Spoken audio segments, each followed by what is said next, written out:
Are you looking to buy a hardware wallet and you're confused? What are the differences between all of these hardware wallets? Well, stay tuned. I go through all of them.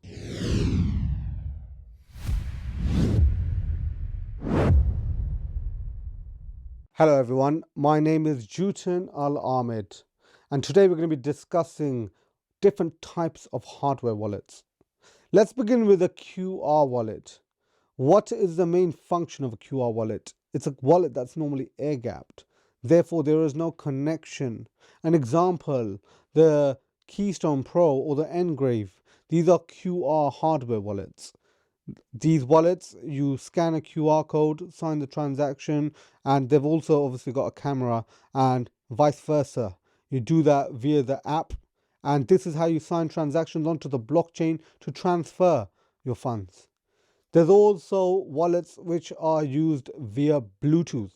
So, for example, the Ledger Nano X. This is a Bluetooth hardware wallet, something that you can use, and sadly, obviously, the functionality is just pressing the button twice on both sides.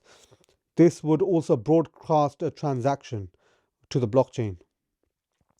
I just want to cut in a bit here, just so you understand the main function of a hardware wallet. Let's get to that first. The main function of a hardware wallet is to sign a transaction using your private key to tell the blockchain, this is my, I don't know why I said these, but this is my funds.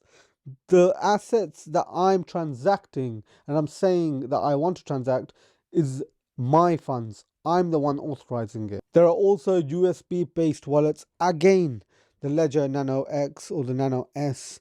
These Nano S realistically, or even a Trezor, this you have to plug in the USB slot, and this will allow you to connect and sign a transaction on your computer. We also then have NFC wallets. One that I always recommend, and which I actually have a code for below, is called the Tangem. This is an excellent starter wallet.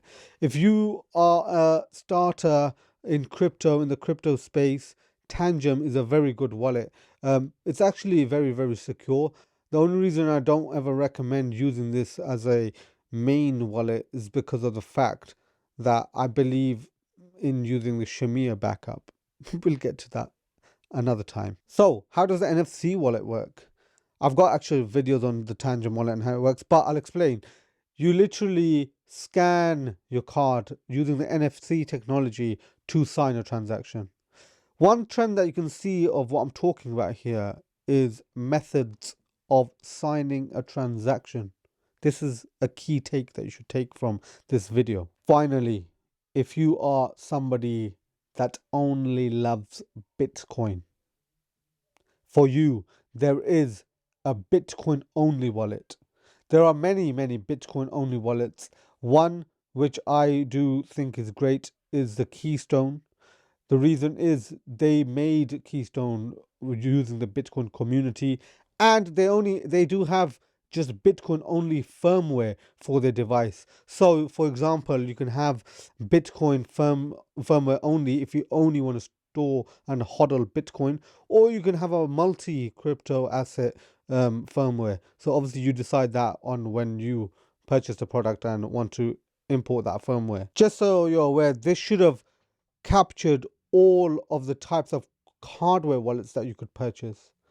Now, let's come on to the fact there are hardware wallets and then there are software wallets. Now, a software wallet is something that you have on your phone. It's a soft wallet.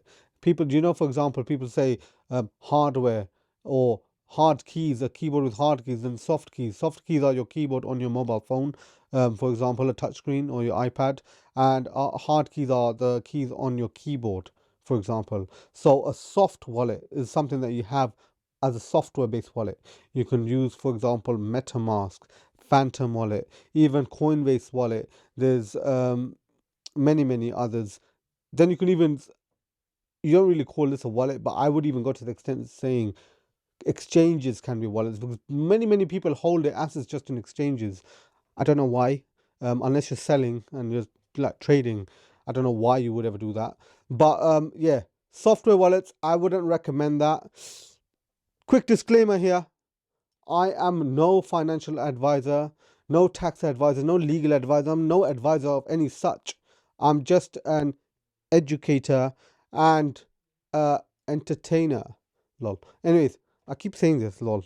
I keep saying lol. Oh my god. Anyways, so I wouldn't recommend having a software wallet. The reason is my whole concept is I think you should protect your private key with your life, really, because it's something that's got all of your funds in it. Additionally, it's something that your children or your bloodline can inherit.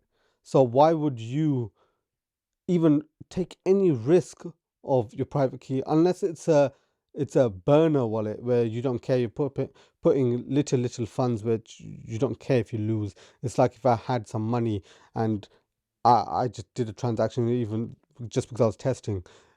Therefore, that's the only times I would use software wallets. Other times is even if you're trying to get airdrops, and as I said, trading. If you're trading, I would use these type of wallets. However, if you wanted to have cold storage for a long period of time, say you've got 10 Bitcoin and you want to hodl that for the next 20 years, you're using that as your retirement fund, your pension fund, then I would recommend having a hardware wallet. I would also actually recommend using the Shammir Backup process. Um, what, up to 33 words, 16 sets of words. Good luck with that, especially if you put it onto some steel. Anywho, I hope this was enough information for all of you and you guys got the gist of what hardware wallets are and the different type of wallets, hardware and software. If you enjoyed this video, make sure you do pop a thumbs up. How are the P's up? Anyways, make sure you do pop a thumbs up. Comment down below what you think. If you think that software wallets are usable and if your whole opinion goes against mine, or if you think what I'm saying is correct and this is how you do things too. Do subscribe to my channel if you're new here. Watch my introduction video to learn a bit more about me. Anyway, lastly, let's not forget, together, let's break free from the shackles of modern slavery. I'll see you all next time. Take care all. Bye bye. Wow, you're still here. You must have enjoyed this video. If you did, pop a thumbs up. Do subscribe to my channel if you're new here. Comment down below if you have anything that you want to say to me, and I'll hopefully respond. Lastly, let's not forget, together, let's break free from the shackles of modern slavery. See you all next time. Take care.